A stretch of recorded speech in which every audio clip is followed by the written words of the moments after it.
আমার বাড়ির উপরে আরেকটা চমক। এই লেবু গাছটা আসলে কেটে ফেলতে চেয়েছিলাম। এই লেবু গাছটা একটা সময় কেটে ফেলতে চেয়েছিলাম, যে উঠানের উপরে লেবু গাছ থাকবে, এটা আসলে ভালো লাগবে না।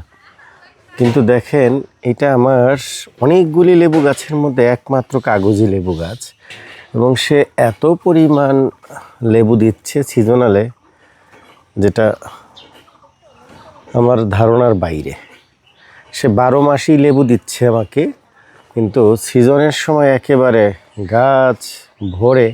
এখনও যদিও মানে লেবু পর্যাপ্ত পরিমাণ বড় হয়নি, দেখেন এই যে ছোট বড় মেলানো আছে, তো যার কারণে এরকম বোঝা যাচ্ছে না। দেখা গেছে আর মাসখানেক গেলে মানে পাতা আর লেবু একেবারে সমান হয়ে যাবে। দেখেন এই যে পর্যাপ্ত পরিমাণ লেবু রয়েছে।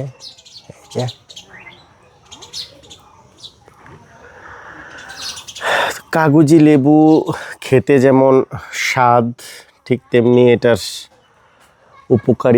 উপকারিতাও অনেক বেশি। দেখেন এক থোকায় আমার এখানে 5টা লেবু, 5টা এক থোকার মধ্যেই হয়েছে।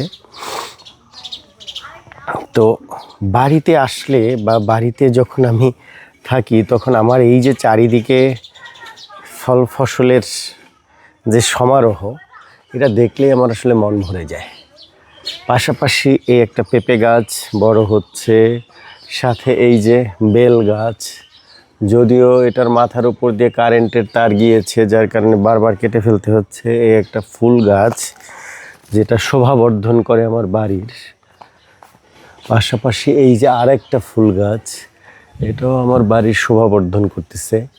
এই যে হচ্ছে আর একটা কাঁঠাল গাছ, যেটাকে কেটে কেটে রাখতেছি যাতে সাইজ ছোট হয় এবং এটায় কাঁঠাল ধরে।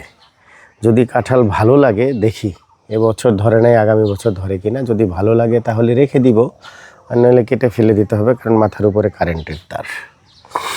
তো দেখেন আমার বাড়ির আঙিনায় সব মানে চারিদিকে জোরে হচ্ছে সব ফলের গাছ। এই যে কাঁঠাল, তারপরে এটা করেছিলাম হচ্ছে মালটা, কিন্তু আসলে যে কি গাছ হয়েছে কিছুই হচ্ছে না। এটাই এনেছিলাম এই থেকে, সরকারি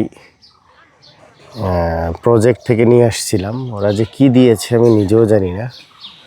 এইখানে হচ্ছে আমার ডালিম গাছ, ঠিক ওই কর্নারে আর একটা ছোট্ট কাঁঠাল গাছ হচ্ছে। পাশাপাশি এই যে আমার কাগজি লেবু, পেঁপে, আবার কাঁঠাল, বেল গাছ, ঠিক এই পাশটায় হচ্ছে আরেকটা কাঁঠাল গাছ। আবার এই যে হচ্ছে বড় কাঁঠাল গাছটা, যেটার কাঁঠাল ধরে আছে থোকায় থোকায়, এটাতেও ধরে আছে এই যে। তো ঠিক এইভাবে যদি আপনি আপনার বাড়ির আঙিনায়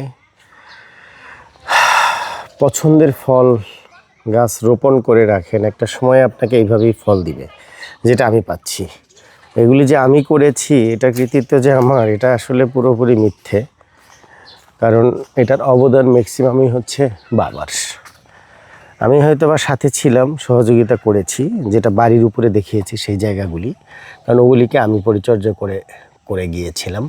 কিন্তু এই যে বড় গাছগুলি দেখতে পাচ্ছেন, আমার নারিকেল গাছ, আম গাছ এ পাশেও আছে, এগুলি সব অবদান হচ্ছে বাবার। পুকুর পাড়ে যেগুলো করেছি, এগুলো আমার তত্ত্বাবধানে হয়েছে, কিছু আমি লাগিয়েছি, কিছু বাবা করে দিয়েছে। কিন্তু প্রকৃত অর্থে অবদান হচ্ছে বাবার। তিনি করেছেন বলেই আমি সেটার সুবিধা পাচ্ছি এবং সেটাকে আমি উপভোগ করতে পারছি।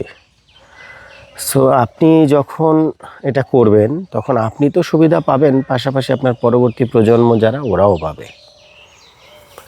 সো অবশ্যই আমাদের বাড়ির আঙিনায় ফল ফসল করাটা খুব জরুরি, বিশেষ করে ফলের গাছ। এটা খুবই জরুরি, অবশ্যই করবে। দেখেন আমার এখানে কলা গাছও রয়েছে, হ্যাঁ, এবং এখান থেকে নিয়মিত কলা পাচ্ছি। তো সব কিছু মিলে চেষ্টা করছি যতটুকু নিজেদের পরিবেশের মধ্যে করা যায় ততটুকুই করার জন্য। ভালো থাকবেন, বাই বাই, টাটা।